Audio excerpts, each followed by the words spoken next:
अपना एजेंट मुझे खबरदार कर गया था कि ये जंगल अगरचे बज़ाहिर शहर से काफी दूर वाक़ है, मगर फौज हमारी तलाश में यहाँ भी पहुँच सकती है, इसलिए हमें गार से बाहर जंगल में बहुत सोच समझ कर निकलना चाहिए। सिद्धा ने अपना सर घुटनों पर रख दिया। मैंने उसका चेहरा ऊपर उठाया तो आंखों में आंसू थे। रघु, मैं तुम्हें अपना पति मान चुकी हूँ। तुम जाना चाहते हो तो मैं तुम्हें हरगिज नहीं रोकूंगी, लेकिन इतना बता देती हूँ कि तुम्हारे बाद मैं जिंदा नहीं रह सकूंगी। मैंने कुर्ते के पल्लू से सिद्धा के आंसू पोंछे और शायद पहली बार मोहब्बत भरे लहजे में कहा कि मैं उसे छोड़कर नहीं जाऊंगा।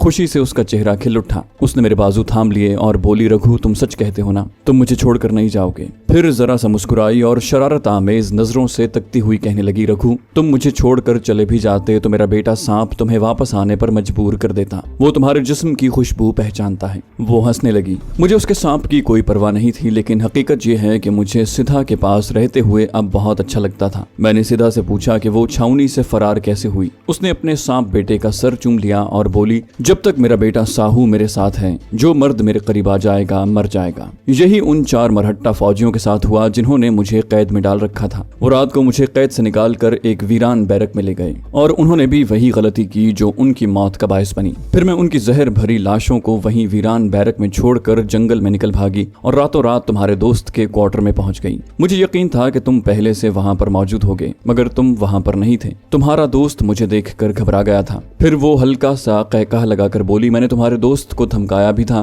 कि अगर उसने मुझे तुमसे न मिलाया तो मैं उसका भांडा फोड़ दूंगी। फिर वो मुझे यहाँ ले आया। मैं खामोशी से सिद्धा की बातें सुन रहा था और दिल में सोच रहा था कि मुझे क्या करना चाहिए। महज जज्बात में आकर मुझे सिद्धा के साथ रहने का फैसला नहीं करना होगा। जज्बात का क्या है, ये तो समंदर की मौजों की तरह आते हैं और गुजर जाते हैं। सिद्धा मेरे साथ बैठी थी। मैंने थैले में से रोटी निकाल कर सामने रख दी। हमने मछली के साथ रोटी खाई। जंगली पहरेदार ने हमें कटोरे में बाहर से पानी ला कर दिया। सिद्धा बेइंतहा गर्विदगी का मुजाहरा करने लगी थी और मेरे कदमों में मजीद जंजीरें डाल रही थी। रोटी खाने के बाद उसने कहा, रघु, अब हमारा यहाँ क्या काम? हम यहाँ से वापस अपने अड्डे पर निरोला की पहाड़ियों में चले जाते हैं। हमारे पास घोड़े नहीं हैं, लेकिन मैं सारे जंगली रास्तों से वाकिफ हूँ। मैं तुम्हें एक ही रात में वापस अपने ठिकाने पर ले जाऊंगी। मैं कश्मकश में पड़ गया। एक तरफ सिद्धा थी और दूसरी तरफ अपना वतन पाकिस्तान था, जिसमें मुकम्मल तहफ्फुज और आजादी के साथ जिंदगी बसर कर सकता था। कुछ समझ में नहीं आ रहा था। मैंने सिद्धा से कहा कि हम कल चलेंगे। पहले इलाके का जायजा ले लें कि दुश्मन के मुखबर या सिपाही इधर तो नहीं छुपे हुए। सिद्धा ने फुनकार कर कहा, वो हमें रोक कर तो देखें। रघु, तुमने पहले कभी इस किस्म की बुजदिली की बातें नहीं की। मैंने कहा, सिद्धा, हमारे पीछे इंडियन मिलिट्री लगी है और ये कोई मामूली बात नहीं है। हमें हर कदम सोच समझ कर ही उठाना चाहिए। सिद्धा उठकर कोने में चली गई और अपने बेटे को दूध पिलाने लगी। सांप को दूध पिलाते देखकर मुझे यूं लगा जैसे सिद्धा इंसान नहीं सांप है। मैंने फैसला किया कि मेरे लिए यही बेहतर है कि बॉर्डर क्रॉस करके पाकिस्तान चला जाऊं। वाकई इस किस्म की मोहब्बतों में 99% जज्बात और 1% अक्ल का अमल दखल होता है। रात हमने गार में ही गुजारी। जमीन पर सूखी घास का बिस्तर था। कुछ देर सिद्धा मुझसे बातें करती रही। उसकी आवाज आहिस्ता आहिस्ता सांप की सिसकार में तब्दील होती गई। फिर वो अचानक मुझसे थोड़ा सा परे हटी और बोली, रघु, मेरा बेटा तेरे मेरे बीच आ गया है। मैंने कोई जवाब न दिया और दीवार की तरफ पहलू बदलकर आंखें बंद कर ली। आंख खुली तो गार के धाने की जानिब से दिन की रोशनी अंदर आ रही थी। सिद्धा वहां नहीं थी। मैं उठकर बाहर आया तो जंगली पहरेदार ने अपनी जबान में कुछ कहा जिसे मैं समझ न सका। उसने एक तरफ इशारा किया। वो मुझे बता रहा था कि सिद्धा उस तरफ जंगल में गई है। मैं घाटी के नशेब में आया तो सिद्धा घनी झाड़ियों के दरमियान छोटे तालाब में नहा रही थी। मैं वहां से हट आया। मैंने भी एक जगह झाड़ियों में बहते पानी की छोटी सी धार की मदद से मुंह हाथ धोया और एक दरख्त के पीछे बैठकर चारों तरफ देखने लगा। दिन काफी निकल आया था। जंगल परिंदों की चहकार से गूंज रहा था। ठंडी मरतूब हवा चल रही थी। इतने में सिद्धा आती दिखाई दी। वो अपने स्याह लंबे बालों को निचोड़ती चली आ रही थी। मेरी तरफ देखकर मुस्कुराई और बालों को झटक कर बोली, मैंने तुम्हें आज बड़े गौर से देखा रघु। तुम गहरी नींद सो रहे थे। और फिर बड़ा अजीब सा कहकहा लगाकर हंस पड़ी।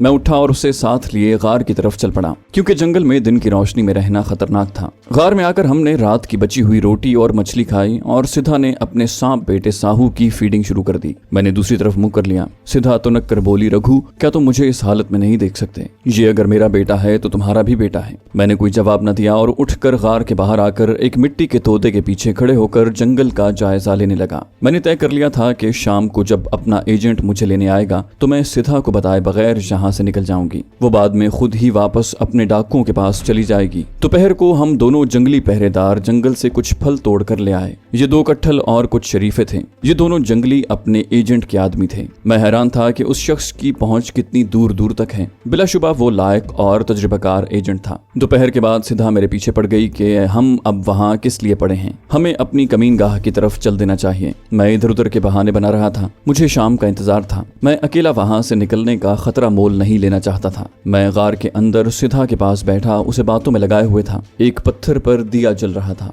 मैं हल्की हल्की गुनूदगी के आलम में था। सिधा की आवाज मुझे दूर से आती सुनाई दे रही थी। अचानक गार में किसी के दौड़ने की आवाज आई। मैंने गैर शऊरी तौर पर सिधा को खींचकर एक सुतून के पीछे कर लिया। हमारा जंगली पहरेदार सामने आ गया। वो घबराया हुआ था। उसने बाहर की तरफ इशारा करते हुए अपने नेज़े का बंदूक की तरह फजा में निशाना लिया। फिर वो घबराहट के आलम में बाहर की तरफ भाग गया। मैं और सिधा जल्दी से उठ खड़े हुए। सिधा मालूम होता है इसने जंगल में किसी फौजी को देखा है। सिधा गुस्सीली आवाज में बोली, रघु मैं न कहती थी कि यहाँ से भाग चलो। मैं बाहर की तरफ दौड़ा। सिधा मेरे पीछे पीछे दौड़ी। गार के बाहर अब कोई पहरेदार नहीं था। जंगल की फजा एकदम राइफल के फायर के धमाके से गूंज उठी। परिंदे शोर मचाते दरख्तों पर से उड़ गए। ये 303 का फायर था। फौज के सिपाही हमारी खोज में वहां तक पहुंच गए थे। मैं एकदम नीचे होकर बैठ गया। सिधा भी वहीं बैठ गई। अब स्टेन गन का एक ब्रस्ट हुआ। मैंने उसकी आवाज से अंदाजा लगाया कि फायर जंगल की उस तरफ से आ रहा था जिधर से अपना एजेंट मुझे गाड़ी में बिठा कर लाया था। सिधा ने मेरा हाथ पकड़कर खींचते हुए कहा, रघु मेरे साथ आओ, मैं तुम्हें यहाँ से निकाल लूंगी। मुझे जंगल के तमाम खुफिया रास्ते मालूम है। स्टेन गन के फायर की आवाज अब गार के करीब पहुंच रही थी। मेरे लिए दूसरा कोई रास्ता नहीं था। मैं सिधा के साथ एक तरफ को दौड़ पड़ा।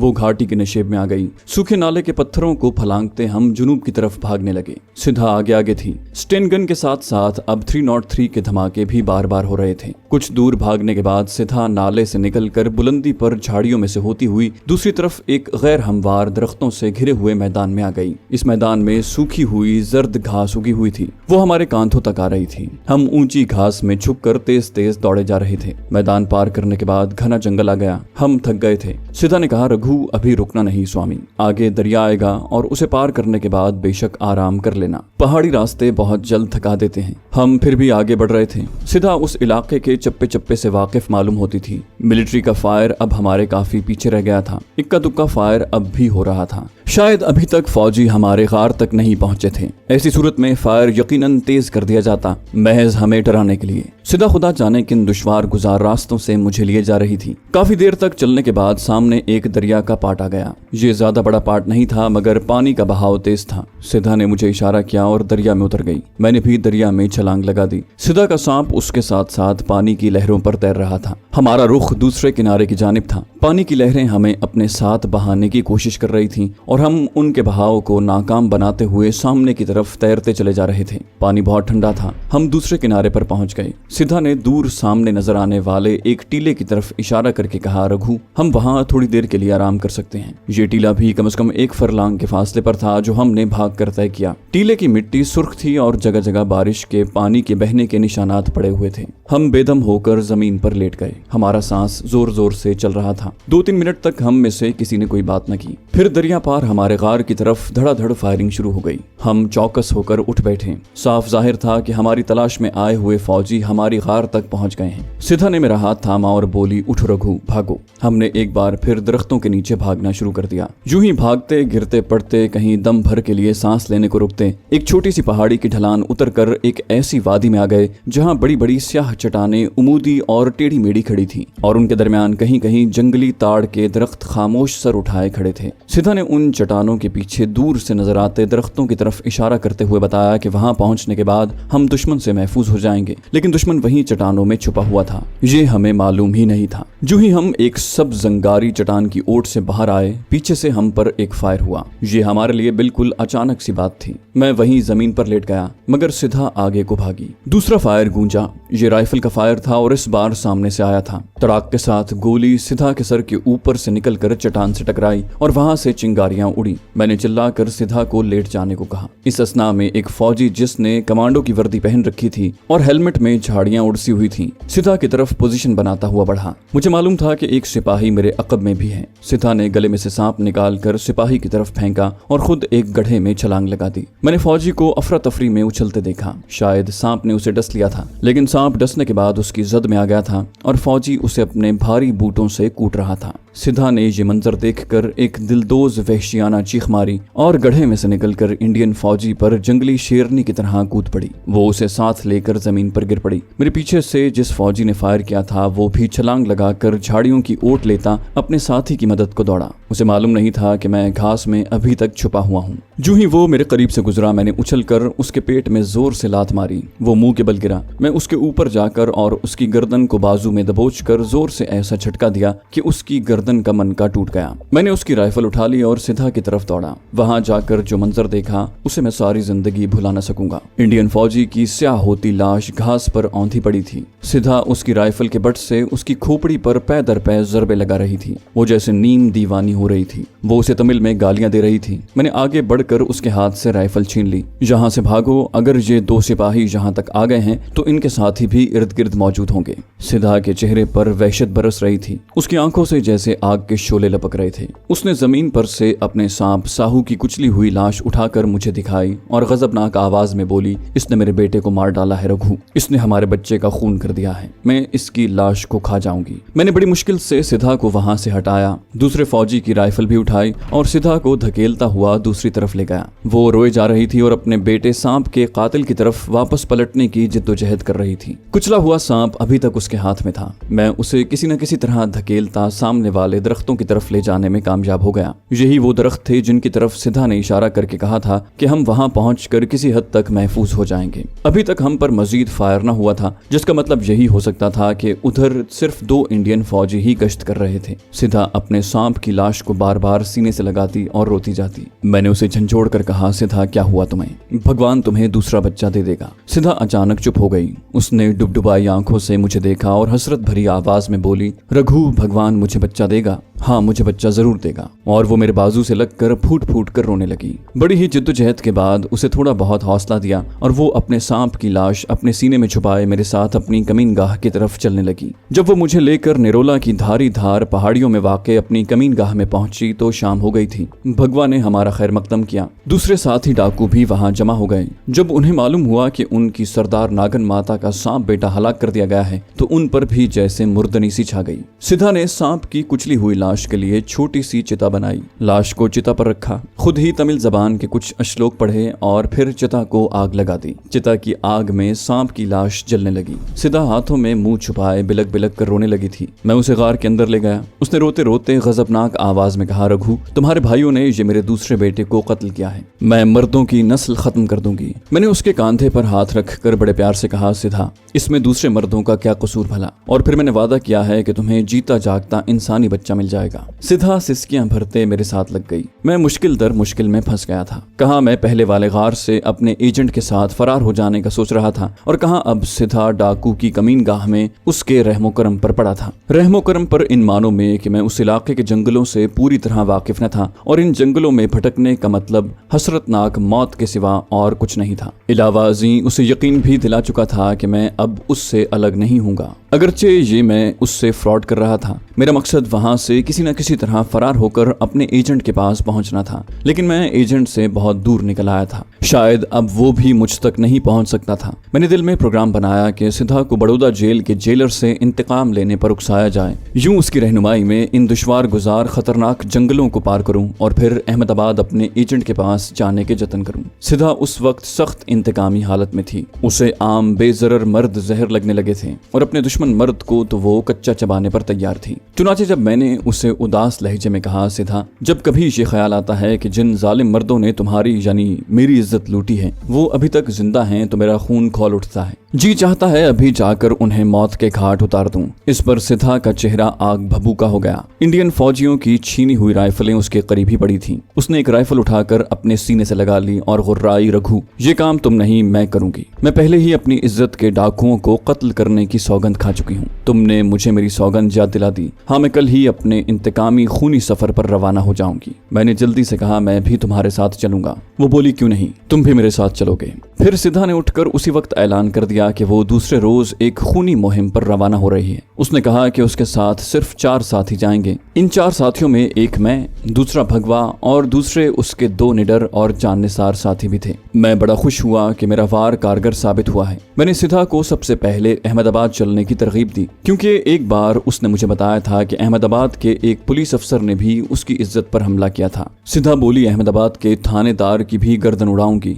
मगर पहले मुझे बड़ौदा जेल के जेलर काटीकर से अपनी इज्जत का बदला लेना है। दूसरे रोज हम चारों घोड़ों पर सवार होकर बड़ौदा की तरफ रवाना हो गए। बड़ौदा वहां से बहुत दूर था, मगर सिद्धा और उसका डाकू शागिर्द खास भगवा हमारी रहनुमाई के लिए काफी थे। हम एक दूसरे रास्ते से वापस जा रहे थे। 3 रोज तक हम जंगलों और पहाड़ियों में सफर करते रहे। दिन को सफर जारी रखते और रात को किसी जगह ठिकाना बनाकर सो जाते। सिद्धा ने अपनी पटारी में से एक ऐसा स्याह बालिश्त भर का सांप निकालकर अपनी कलाई में लपेट लिया था, जिसके छोटे छोटे आगे से मुड़े हुए दांत मुंह से बाहर निकले हुए थे। शायद सिद्धा को सांप का नशा हो गया था। वो अब सांप को दूध पिलाए बगैर जिंदा नहीं रह सकती थी। मुझे तो ऐसा लगता था कि वो अब सांप से खुद को डसवाती भी है। अगरचे सिद्धा ने मेरे सामने इसका कभी जिक्र नहीं किया था, लेकिन उसकी आंखें अब हर वक्त नशे में डूबी रहने लगी थी। हमने कई बार दरिया उबूर किए, जंगल की कई बस्तियों के करीब से गुजरे। मेरे लिए ये इलाका बिल्कुल नया था। मैं इस तरफ पहले कभी नहीं आया था। हम महाराष्ट्र की सरहदों को छोड़कर बड़ौदा की जानिब चले आए थे। जब बड़ौदा को जाने वाली सड़क कुछ दूर रह गई तो सिद्धा घोड़े से उतर पड़ी। हम भी नीचे उतर आए। सिद्धा ने भगवा डाकू को पास बुलाकर कुछ मशवरा दिया। भगवा ने झुककर सिद्धा की ताजीम की और चारों घोड़ों की बागें थाम कर उन्हें पैदल चलाता दूर एक गांव की तरफ चल पड़ा। सिद्धा मेरे पास आ गई। दूसरे 2 डाकू जरा परे दरख्त की छांव में बैठे बीड़ियां पी रहे थे। मैंने सिद्धा से पूछा कि उसने भगवा को कहाँ भेजा है। सिद्धा ने कहा, रघु, हम अपने दुश्मन के शहर के करीब पहुंच गए हैं। आगे हमें लारी में सफर करना होगा। घोड़े यहाँ काम नहीं देते और फिर हमें भेस भी तो बदलना होगा। मेरे लिए तो यहाँ पुलिस ने नकद इनाम का ऐलान कर रखा है। मैं चुप हो गया। भेस बदलने में मेरा भी फायदा था। मैंने यही सोचा था कि बड़ौदा से सिद्धा के साथ नहीं जाऊंगा और उसके दुश्मन से इंतकाम लेने के बाद सिद्धा को चुपके से छोड़कर बड़ौदा से अहमदाबाद निकल जाऊंगा। थोड़ी देर बाद भगवा डाकू वापस आ गया। उसने सिद्धा से कहा, नागन माता, पुजारी देश पांडे जी आपके स्वागत के लिए बेताब हैं। सिद्धा ने मेरी तरफ देखते हुए मुस्कुराकर कहा, रघु, तुम पुजारी देश पांडे से मिलकर खुश होगे। वो हमारा पुराना साथी है। हम भगवा डाकू के साथ गांव की तरफ चल पड़े। पुजारी देश पांडे एक तुंदील महिंद था जो एक विष्णु मंदिर का पुजारी था। मंदिर के पीछे कुछ कोठरियां खाली पड़ी थीं। पुजारी सिद्धा के आगे बिछा जा रहा था। सिद्धा ने भगवा को इशारा किया। भगवा ने थैली में से कुछ रुपए निकालकर पुजारी को दिए। पुजारी की बाछें खिल गईं। कोठरियों में चारपाइयां बिछा दी गईं। हमारे लिए पुजारी पूरियां और मिठाई ले आया। मुंह हाथ धोकर हमने भोजन किया। मैं और सिद्धा एक कोठरी में थे। एक रात यहाँ आराम से काटी। अगले रोज पुजारी देश पांडे सिद्धा के इशारे पर हमारे लिए कुछ पुराने मगर धुले धुलाए कपड़े ले आया। वो आम देहातियों के कपड़े थे। सिद्धा के लिए छापेदार निस्वारी और सुर्ख रंग की साड़ी थी जो सौराष्ट्र की देहाती औरतें पहना करती हैं। हमारे लिए कुर्ते, धोतियां और पगड़ियां थीं। हमने कोठरी ही में नाश्ता किया और देहाती भेस बदल कर पैदल ही बड़ौदा जाने वाली पक्की सड़क की तरफ चल दिए। सिद्धा ने एक भरा हुआ छोटा पिस्तौल जरूर अपने कपड़ों में छुपा लिया था, जो उसने अपने डाकों के दौरान एक पटेल के घर से लूटा था। भगवा और दूसरे डाकुओं ने कांधों पर छोटी छोटी पोटलियां लटका रखी थी। मैं और सिद्धा मियाँ बीवी की हैसियत से आगे आगे चल रहे थे। सिद्धा ने हम में 60-60 रुपए तकसीम कर दिए थे ताकि जरूरत के वक्त हमारे काम आ सकें। सड़क से हमने लारी पकड़ी और बड़ौदा शहर पहुंच गए। सिद्धा के चेहरे पर नफरत की लकीरें उभर आईं। शहर की ऊंची इमारतों और कुशादा सड़कों पर भागती ट्रैफिक को देखकर वो आहिस्ता से बोली, रघु, इस शहर में मुझ पर बड़ा जुल्म हुआ है। मैं एक एक से गिन गिन कर बदला लूंगी। प्रोग्राम के मुताबिक हमने बड़ौदा रेलवे स्टेशन के 3rd क्लास मुसाफिर खाने में एक कुली को रिश्वत देकर डेरा जमा लिया। हमने उसे बताया कि हम शहर की सैर को आए हैं। होटल में ठहरने के लिए इतने पैसे नहीं हैं। सिद्धा ने सारा प्रोग्राम पहले ही से तय कर रखा था। उसे अपने दुश्मन जेलर काटीकर की कोठी का पता मालूम था, जो जेल के पिछवाड़े एक खूबसूरत बागीचे में वाक़ थी। सिद्धा ने भगवा डाकू को शहर की तरफ रवाना किया कि वो जाकर मालूम करे कि जेलर काटीकर इसी शहर में है या कहीं बाहर गया हुआ है। 1 घंटे बाद भगवा ने आकर सिद्धा को खुशखबरी दी कि उसका दुश्मन अपने दफ्तर में ही मौजूद है। सिद्धा की आंखों में सुर्ख चमक भड़क उठी। वो फुनकारी, रघु, आज रात मैं अपने दुश्मन को नर्क में पहुंचा दूंगी। तुम मेरे साथ रहना। उसने तुम्हारी इज्जत पर डाका डाला है। मैं तुम्हारी आंखों के के सामने उसका खून पीऊंगी और उसकी लाश को तड़पता देखूंगी। मैं झूठ नहीं बोलूंगा, अब मेरा इरादा उसके साथ इस खूनी मुहिम पर जाने का नहीं था, लेकिन मैं मजबूर था। सिद्धा का दिल नहीं तोड़ना चाहता था। यही सोचा कि गोली नहीं चलाऊंगा, सिद्धा अपना बदला ले ले। मैं रात के इस मार्के के बाद मुंह अंधेरे रेलवे स्टेशन से ट्रेन पकड़कर अहमदाबाद की तरफ रवाना हो जाऊंगा। तो दोस्तों, ये थी हमारी आज की एपिसोड। उम्मीद करते हैं आपको हमारी कहानी पसंद आई होगी। जाने से पहले इस वीडियो को लाइक कीजिए और शेयर करना मत भूलिए। कमेंट करके हमें बताइए कि आपको हमारी वीडियो कैसी लगी। और अगर अभी तक आपने इस चैनल को सब्सक्राइब नहीं किया तो इसे सब्सक्राइब कीजिए और बेल आइकन दबाकर ऑल नोटिफिकेशंस ऑन कर लीजिए।